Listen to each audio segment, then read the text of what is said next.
In November 20th, 2007, a game was released that changed my life forever. That game was Mass Effect. The combat wasn't great, but the story and fantastic characters made this an instant classic. In 2010, Mass Effect 2 came out, with way improved combat and better characters, but the story was a bit lacking. And in 2003, Mass Effect 3 ended the trilogy, and it was a phenomenal game, apart from the last 10 minutes. Now, on the 5th of March 2013, Mass Effect has officially, the original trilogy has officially ended with the new DLC, Citadel. And this is my review of it and basically my thoughts. And you know, basically, when I did what I thought the DLC was going to be like when it was first announced, you know, I was actually starting to think maybe I'm a bit overhyping this. Maybe I'm thinking a bit too much into this. I mean, could this DLC be as good as Lair of the Shadow Broker? Well, I'll put my hand on my heart. Yes, I'll put my hand on my heart and say right now that DLC, Mass Effect 3 Citadel, is not just better than Lair of the Shadow Broker. It is the best DLC Mass Effect has ever had. And I know I might not be on the bandwagon with this, because I've been looking at some of the forums and it's getting very mixed reaction. Quite a lot of people like it, but also quite a lot of people don't like it. But I loved it. I love this DLC. This is the best DLC Mass Effect has ever had. Okay, so what is it? So it starts off with an Alliance officer called Brooks coming in to tell you that your account has been hacked. Everything about Shepard, his account, his spec, it's basically all been hacked. But before she can explain fully, a gang of mercenaries, start shooting up the place, and Shepard has to get out. While he's escaping, he comes across your romance. For me, it was Tally. She's come along because she's found out what's going on, and she's come along to help you. And then one of the best entrances in the history of a video game, Rex comes along and is just awesome. It's when you first see him back and he gets him back in your squad mate, you're like, good God, Rex, I missed you. This is what a Krogan was missing from the squad members in Mass Effect 3, and with Rex back, it just showed it even more. Good God, we missed him. So you escape and you basically get your whole crew together, and again you find out that Commander Shepard's identity has been hacked, and that's the story. You've got to try and stop the person from not stealing your identity, from hacking into your, basically trying to erase Commander Shepard. And as story goes, it's not the best Mass Effect the DLC has ever had.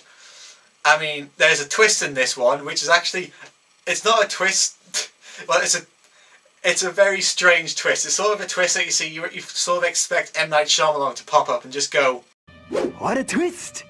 When I first found out about the twist, my initial reaction was literally this. Oh, it seems to be what?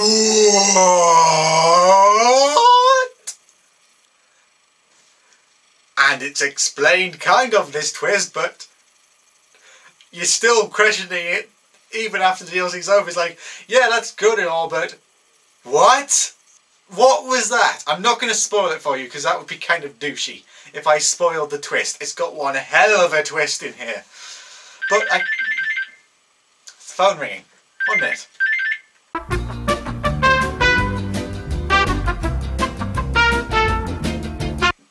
And I'm back.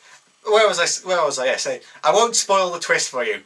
But as I say, when we find basically the storyline is kind of BioWare went to their writing team and said, okay, this is going to be the final DLC for Mass Effect. But the DLC isn't about the story. This is about the Mass Effect characters. So for your story, just go nuts, have a ball, write whatever you want. And they do. They absolutely go mental with writing some of the stuff in here. This is some of the funniest moments in any game.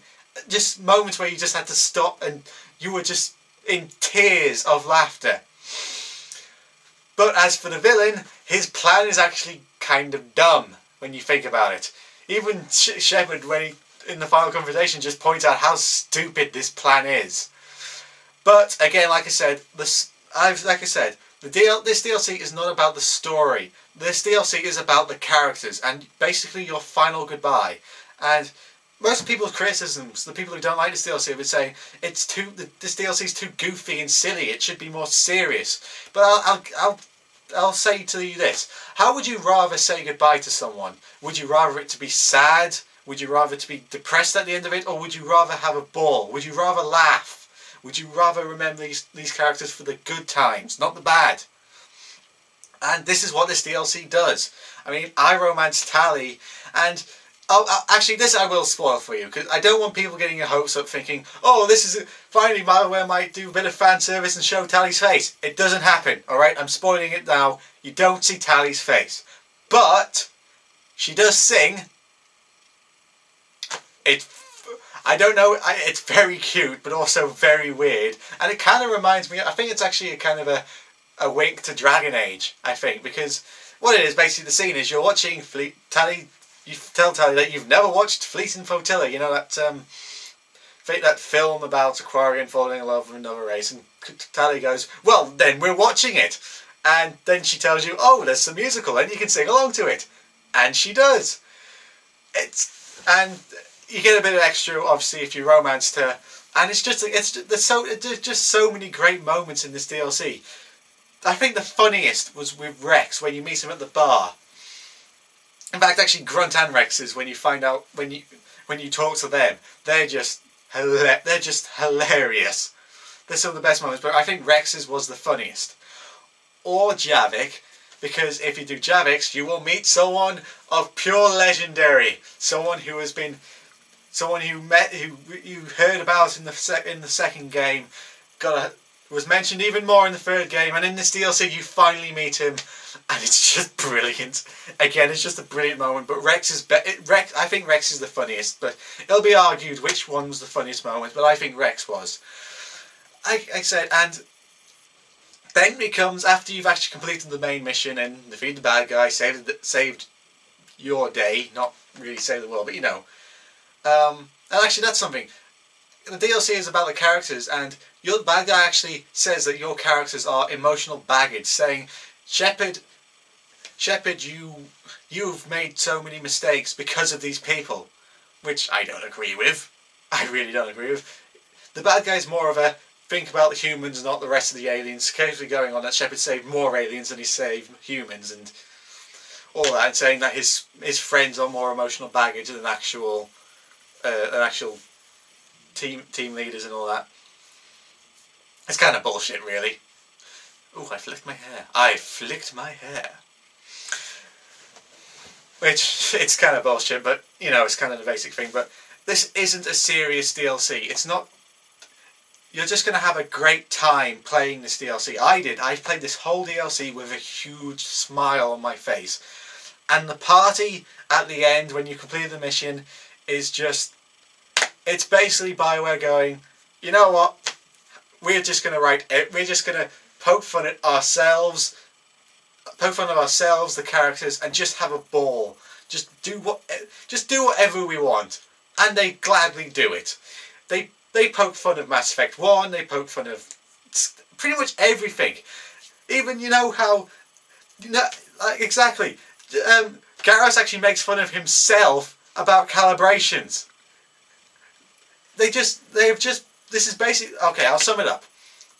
Because I don't want to spoil everything, because I would be able to talk more if I spoiled things, but I don't want to. But I'll sum it up. This DLC is basically a love letter to the whole fans of the Mass Effect universe. Basically going, thank you for sticking around with us for these 3 games, with these characters, and here is your chance to just say goodbye to these great, just fantastically written characters. Because my theory is, yes, you can have a great written story, but what makes a good story a great story is the characters. You see, if you can't like the characters or relate to the characters in some way, then how can you like them? How can you follow the story? How can you be more interested in the story if the characters you don't really care about? This, with Mass Effect, had some of the best written characters of all time. every game had just a standout character, more than one. And this DLC is basically your chance to say goodbye to these characters. It's a love letter to the fans, and the final scene, after all, it makes you sad, but it's a kind of happy sad where it doesn't make you depressed, but you feel like it's over. It's all over. For basically 5 years of following these characters, playing every game, doing pretty much everything we can, it's finally over, and it's time to say goodbye. And it's a better ending than the actual ending of Mass Effect 3. And it's just this DLC makes you feel sad because it's the end. We've come to fall in love with these characters, and it's time to say goodbye. All good things must come to their end, and Mass Effect, the original trilogy, has. Now for the next Mass Effect game, God knows what that is. They might have some great characters, they might have some memorable characters, but it won't have the characters that we first were introduced to. So,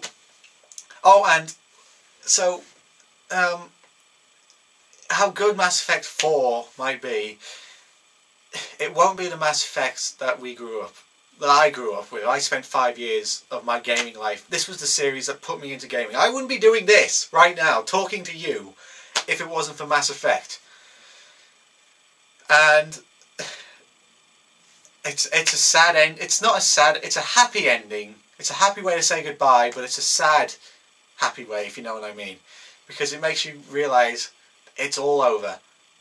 It's all over, and whatever comes next for the Mass Effect franchise, I will obviously play it, but who knows what will happen. It's just BioWare saying, we want you to say goodbye, and we're going to let you say goodbye.